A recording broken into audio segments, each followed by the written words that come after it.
George Alexander Kelly, pencetus teori kognitif klinikal psikologi.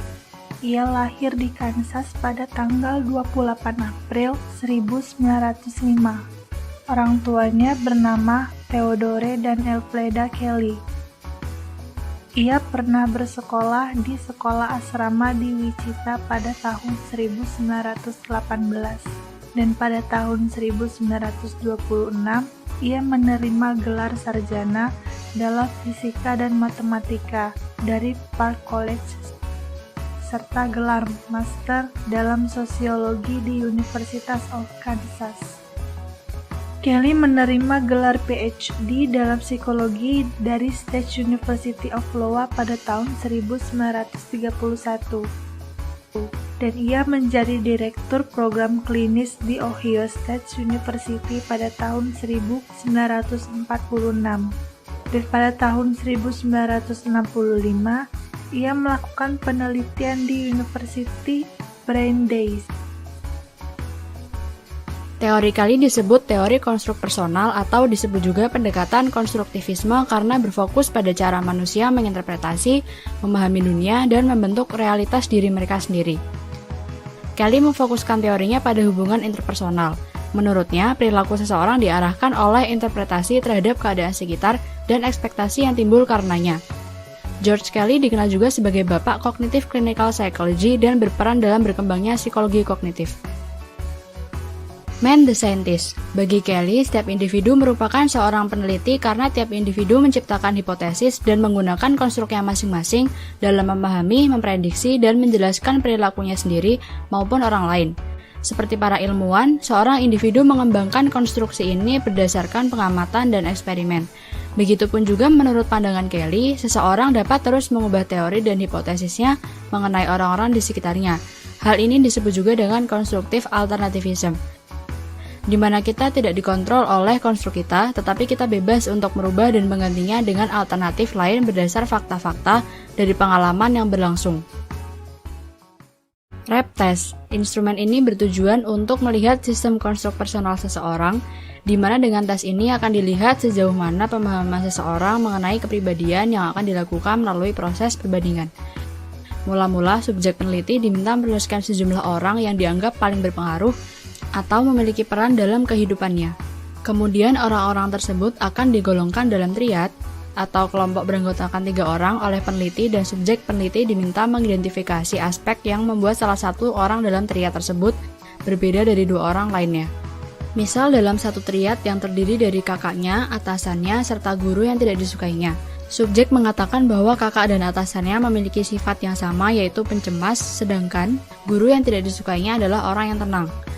Dari penjelasan tersebut dapat disimpulkan bahwa individu tersebut sudah menciptakan konstruk cemas tenang.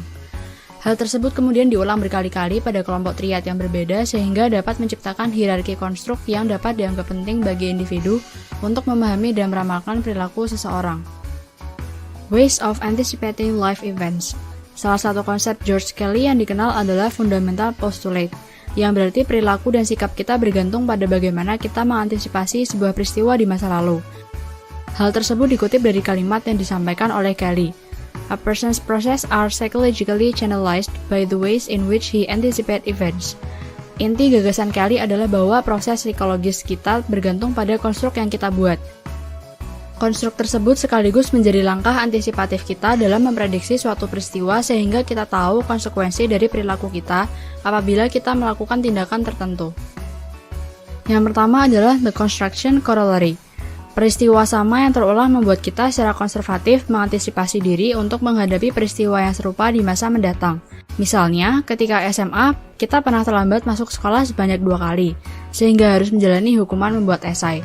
Maka dari peristiwa tersebut, kita dapat melakukan refleksi faktor apa yang membuat terlambat masuk sekolah agar kita tidak terlambat lagi.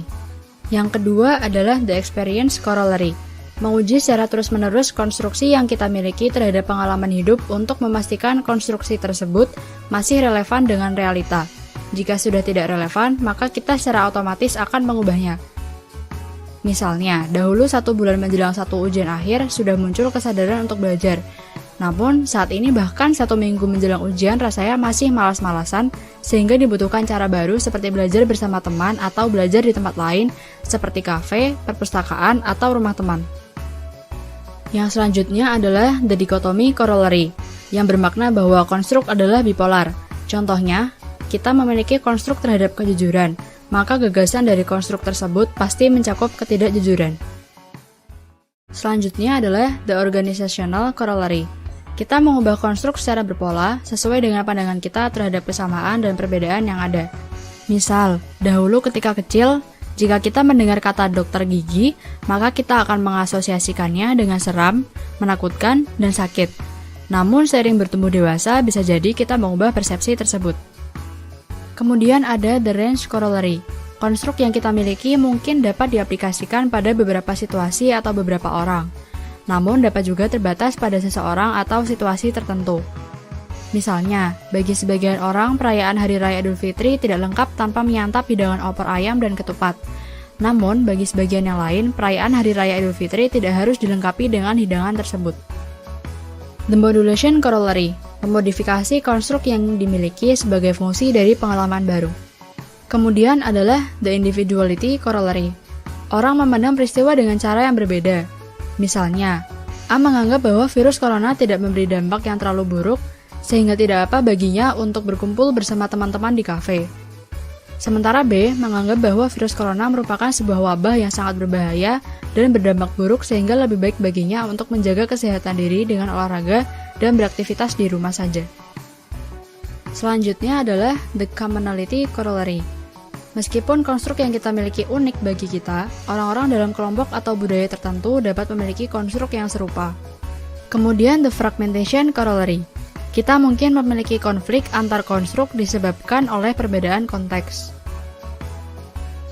Selanjutnya adalah the choice corollary. Setiap konstruk memiliki dua sisi yang saling berlawanan sehingga kita bebas memilih alternatif untuk setiap konstruk yang terbaik untuk kita, yaitu konstruk yang memungkinkan kita untuk memprediksi hasil peristiwa atau mengantisipasi situasi yang akan datang.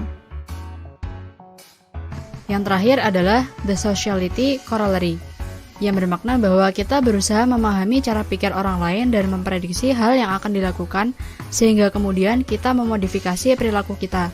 Dengan kata lain, kita menempatkan diri pada konstruk orang lain.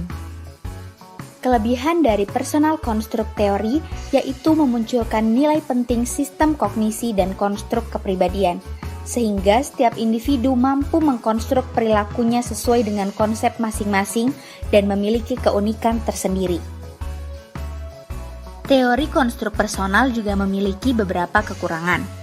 Yang pertama, tidak banyak menjelaskan pengaruh masa kecil dan kematangan usia. Teori konstruk personal juga sangat bergantung kepada logika umum dalam praktek terapinya.